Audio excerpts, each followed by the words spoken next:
I hear Lake Wobegon is lovely this time of year. It's finally spring. Can you talk to us a little about your work? We don't need to review it all in detail, but I would start by reading from the director note that you just put out. Nearly all large public companies currently rely on a comparative peer benchmarking approach to design their executive compensation practices. We believe that such an approach is based on flawed assumptions and suggests that boards instead consider an internally focused approach. The point is this. Executive compensation has been a problem in this country for a long time. We're escalating compensation vis-a-vis unrelated to performance rendered. And the question is, why? Historically, the view was that it's gone up because boards are dominated by the managers and give basically pay on demand. What the reform efforts of the last couple of years have focused on is fixing that particular problem. Independent boards, independent compensation committees, stock ownership amongst compensation committee members and board members to align their interests with the shareholders, and independent compensation consultants. Yet the problem persists. And the question is, why? And we believe, and that's, I think, the topic of our paper, subject of our paper, that it has not as much to do today with the captured board, if you will. I think that problem has more or less disappeared. The problem really is the mechanical process by which pay is set.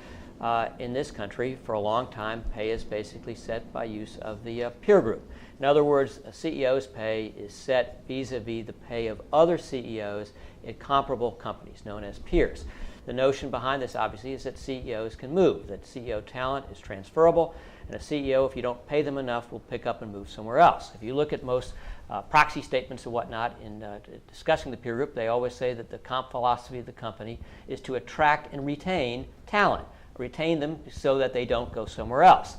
The peer group is a critical part of that process. In fact, in many companies, it's the starting point of the process. How does the peer pay compare to us? Now, the peer has some problems. Number one, the peer itself can be gamed. In other words, there's a real incentive to pick as peers bigger companies that pay more, because you want to be in a peer group of larger companies than smaller companies so as to raise your pay. And there's a lot of academic research on the gaming of the peer group. That's problem number one. Problem number two with the peer group is that typically peer pay is set at the median or above. That's the Lake Wobegon effect. No one wants to pay their CEO below the median, because then it's not an issue of pay, it's an issue of dissatisfaction with the CEO, which is a bigger issue. So pay typically is pegged at the median or above, 50th, 75th, 90th, etc. And the problem with using that approach is, number one, if everyone is the median or above, you'll see pay naturally rise each year regardless of performance. It's really based on how everyone externally is paying. Secondly, there's the problem where someone does a fabulous job, is paid very highly because of the great job they did, suddenly bumping up the pay of those who didn't do such a good job, who are still targeted at the median. We call that the leapfrog effect.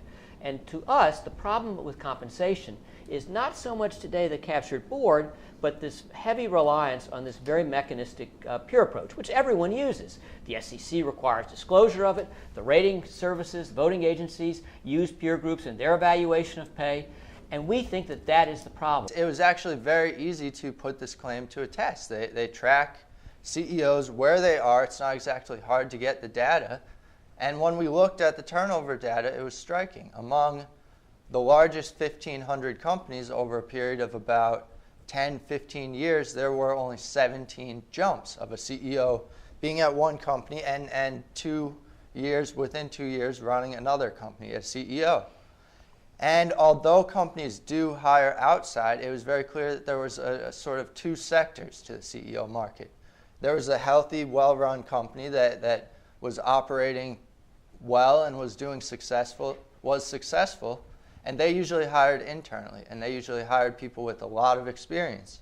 And then there was the other sector of the turnarounds, or the companies with problems, or that needed new experience, where for whatever reason, that experience that was helpful at the healthy, well-run company was no longer valuable, and they needed to change things up and find a different leader, maybe to sell the company. And this second sector of the outside hires, they actually don't hire CEOs usually. They hire the junior executives. They hire people from very large companies to go run a much smaller company in most cases, which goes against this attract and retain justification that is used for the peer groups. We also believe that the externality of pay in this country is destructive to the morale and the incentive structure within the rest of the organization itself. Well, if not peer groups, what next? Because there does have to be that what next. But quickly, I'll just suggest what I think is the appropriate next step. It's that we use these peer groups and we cater to these peer groups and we suggest that because the peer group says we should pay X, we will pay X. But in the end, we're responding to this fictional conception, this construction we've made.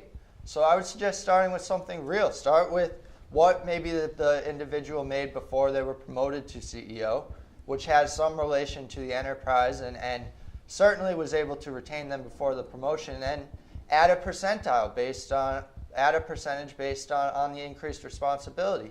And if they do well, increase it year to year. Focus on the changes. If they do poorly, decrease it. And this, I think, could not only get us out of this peer group and this divergence, but I think it could result in a real pay-for-performance relationship that certainly, while not lacking in the structure of pay today, is lacking in what the value is, because we overly rely on these peer groups. That perhaps is one way to look at it. In other words, pay should be internally created by a board based on internal factors, how the pay in fact relates to the rest of the organization. I disagree with a lot of what you say. And I disagree with it from the perspective of a practitioner and what I see in the world. And what I would say is, with respect to the theory of external benchmarking, the conclusion that CEO skills aren't transferable is one that I don't agree with. I'm not so sure that that's the case. I don't think that that's necessarily what the data means. When you say the data means the fact that out of the there are relatively few CEOs over time move from one CEO position to another. And I would say to that two things. First of all, I think that to a great extent CEOs stay where they are because they're retained. They're very well retained by outstanding equity awards that are not vested, by deferred compensation plans, pension plans that vest at retirement. So if a CEO at a big company is interested in leaving, he needs to think about walking away from 15, 20 million, or a lot more in some cases, of unvested equity and pension benefits. And that will cause somebody to think twice, number one. Number two, more importantly, it'll cause the potential employer to think 3 or 4 times, because the CEO is going to say, I'm not going to move unless you make me whole for what I'm leaving behind in one way or another. And we've seen how that's worked over the years in the Home Depot case and many others. And those can be very expensive propositions. To move a CEO from one position to another CEO position in another company is very expensive.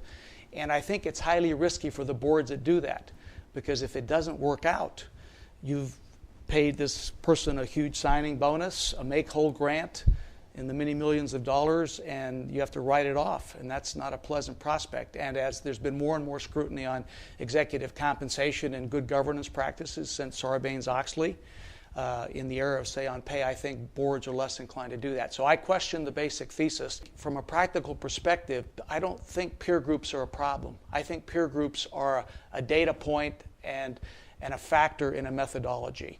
I think if there's a problem, it's the mechanistic use of peer groups. And Charles, you used those very words, and you did too, Craig. It's the mechanistic use of peer groups, and I don't frankly see that being done. I think peer groups are used for external benchmarking purposes in the case of a CEO.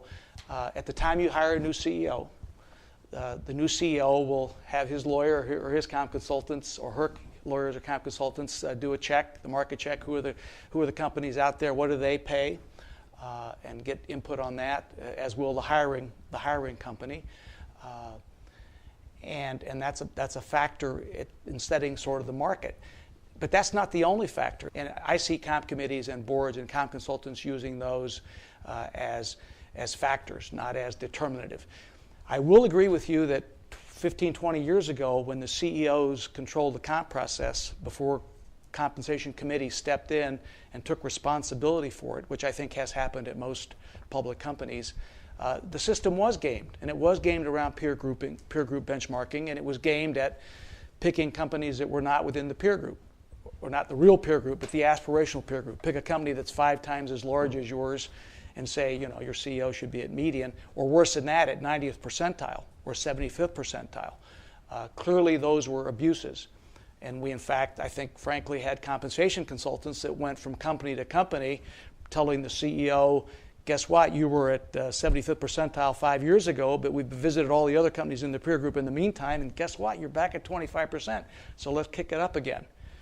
And I've been in this practice since about 1975, and I saw some of that.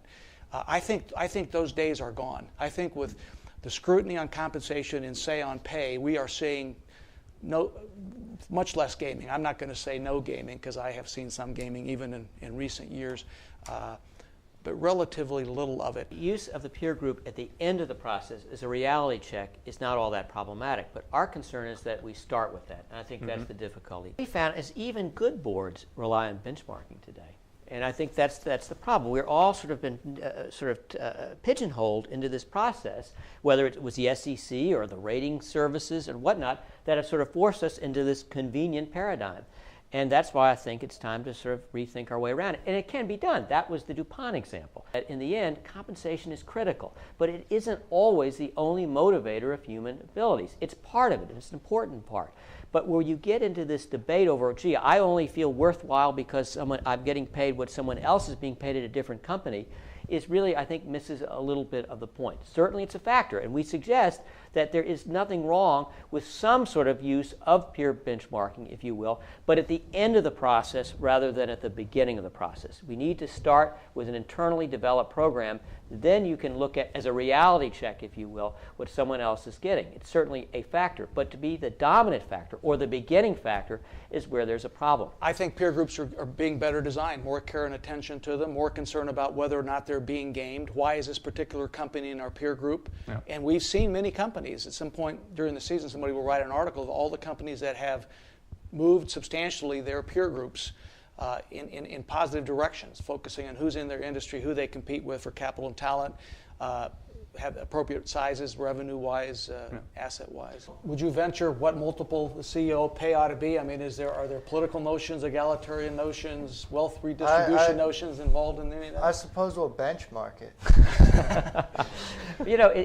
DuPont used 1.5. I'm not sure where he came up with that number, but it was a success. It was a successful package, and again, no one left. Is that the right number? I don't know. It's an interesting concept. Certainly the CEO has more responsibility than those beneath the CEO, and that's an interesting number. Maybe that's a starting point. I think there are a lot of ways we can look at it. I think each company has its own individual circumstance. Each company has its own pay structure. Pay structures for one company may vary dramatically from someone else. I think the key is keeping the CEO's pay within the same structure. The philosophy of the pay within the organization should be from the top of the organization all the way down. And what concerns me at the peer group is we've disconnected the CEO's pay from everyone else's. I mean, I think a good HR person insists that pay throughout the organization is consistent. That's what good HR is about, that there's a company philosophy and we pay according to that philosophy. The same thing should apply to the CEO.